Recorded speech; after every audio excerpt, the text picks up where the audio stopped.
The night is alive with sparks. Flames roar high in the clearing, their glow casting long shadows across the faces of Homo erectus. What was once a fragile flame, carried from lightning and guarded against the wind, has now become a weapon, a tool, a shield. Fire no longer rules them, they rule it. Tonight, they prepare for the greatest of hunts. The band moves with purpose. Hunters sharpen long wooden spears, hardened in fire.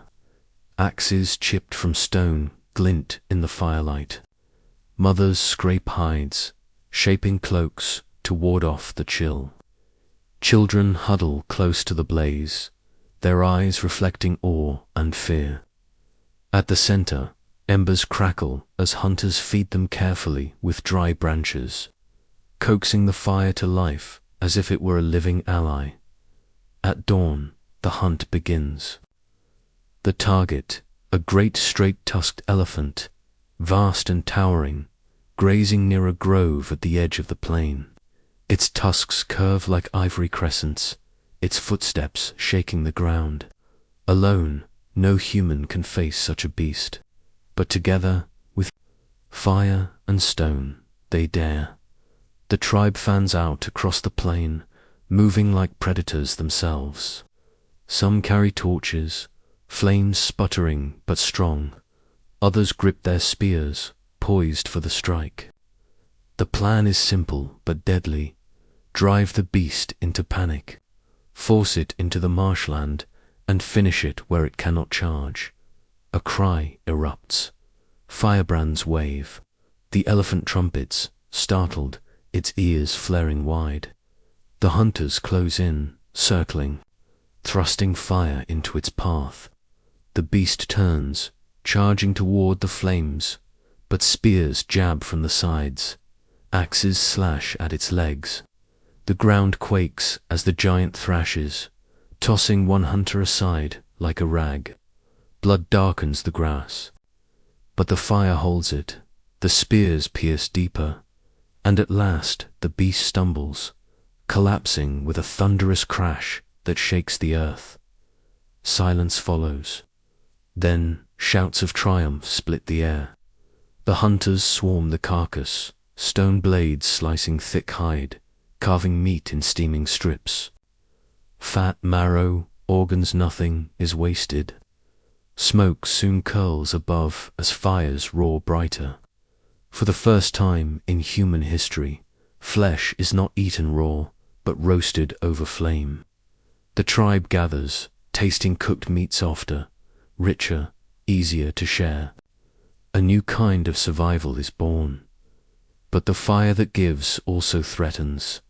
As they feast, sparks leap into the dry grass. A wind carries embers outward, and suddenly the plain ignites. Flames race through tall grass, crackling, roaring louder than thunder. Panic surges through the tribe. Mothers clutch children, hunters grab tools, and they run. Fire, once their ally, now devours the land itself at the river's edge.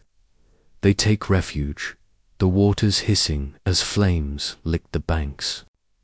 Ash falls like black snow, choking the air. The hunters stand guard with spears raised, watching as herds of antelope and zebras stampede past, fleeing the same firestorm. For hours, the tribe waits, pressed together, until at last the flames die, leaving behind a smoldering wasteland. The cost is heavy, but the reward is greater. In the ashes, new prey wanders, dazed boar, birds, small mammals easy to catch. Fire has not only cooked their food, but reshaped the hunt itself, driving animals into their grasp. The tribe learns not only to control fire, but to wield it as a tool of strategy, yet dangers remain. One night, as embers glow low, eyes appear beyond the circle of flame lions, hungry and bold. They edge closer, muscles rippling, manes bristling. The hunters rise, torches lifted high. Spears flash, thrust forward. The lions snarl, circling, their golden eyes burning in the dark. For a tense moment, predator and human face one another across the firelight. Then, with a roar, the lions retreat, driven back by flames and unity. The victory is not in blood, but in dominance. For the first time, humans have forced the great predators to yield. Fire has shifted the balance of power. In the days that follow, the tribe thrives. Meat is roasted, hides tanned by fire smoke, bones split for marrow and tools. The elephant's tusks are carved into heavy clubs, its hide stretched into shelter.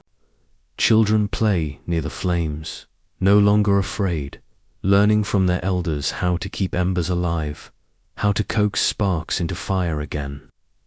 Knowledge itself becomes survival passed from hand to hand, generation to generation. At dusk, the tribe gathers once more around the great fire.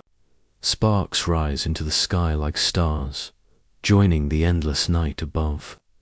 They have learned to wield flame against beast, hunger, and cold. They have hunted giants and driven back kings of the savannah. No longer are they wanderers chasing scraps of life.